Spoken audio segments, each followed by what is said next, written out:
For more on this diagnosis and its implication, Vice President, Medical Initiative for Africa, Dr. Agbo Ebuta, joins me on World Now. Doc, good to have you join us at this time. So not only has Joe Biden been diagnosed of prostate cancer, we understand it actually spread to his bones. What's the implication of this?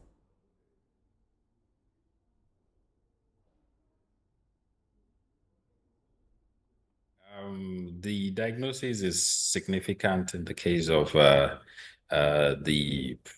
ex-president of United States to a large extent, basically because he has an aggressive type of cancer. Now, the challenge generally with aggressive type of cancers is that they are more difficult to treat.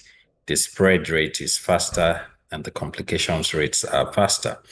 It's interesting to know that prostate cancer, to a large extent, in most patients can be managed quite conservatively by an intervention called watchful waiting, where you take into consideration the patient's age, the prognosis, how long this patient is expected to live, and then how invasive the cancer is. So if a cancer, to a large extent, has a low Gleason score, which is probably around 6. Now, that tells you how invasive and aggressive the cancer is potentially is. So if it's at a score of 6, it's likely to be slow growing, and patient can do 10, 15 years, 20 years, even without any incident. But patients with higher score, a Gleason score of 9, 10, and 9 to 10, because the maximum number is 10.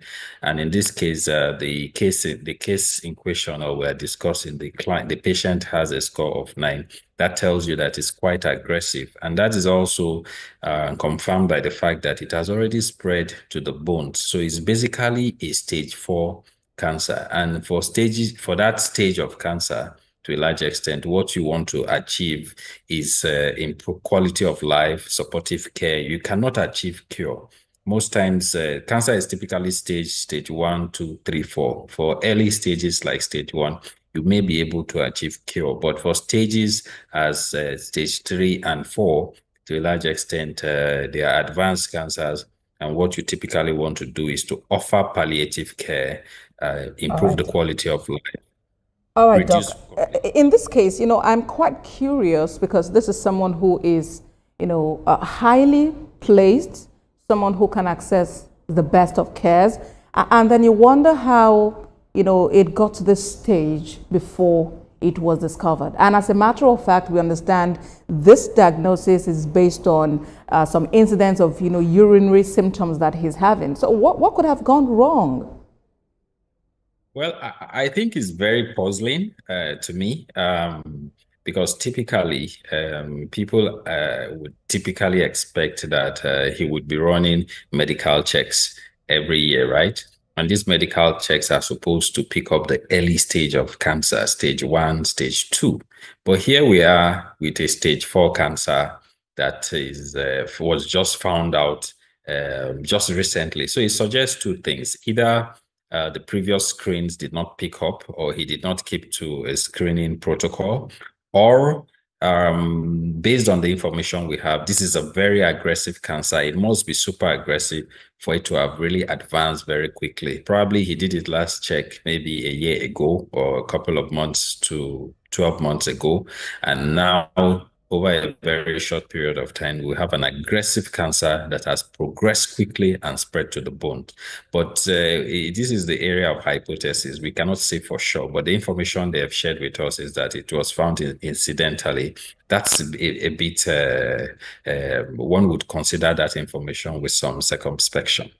All right, so talk to us about, prostate cancer, its prevalence, and also share health tips that can help people for early diagnosis and treatment. Okay, so prostate is an organ that is only found in men, and it's the size of a little walnut, or like a small cashew fruit, and it's at the base of the bladder where you store urine temporarily before urinating.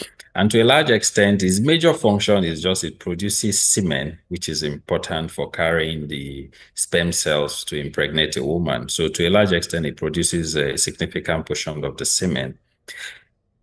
When the cells of the prostate now begin to multiply abnormally, continuously, without stopping, and have the potential to spread from the prostate to different parts of the body, we have a situation called the prostate cancer. So it's basically abnormal cells that have lost the ability to stop multiplying. So they multiply without stopping to a large extent, and they can spread to all parts of the body.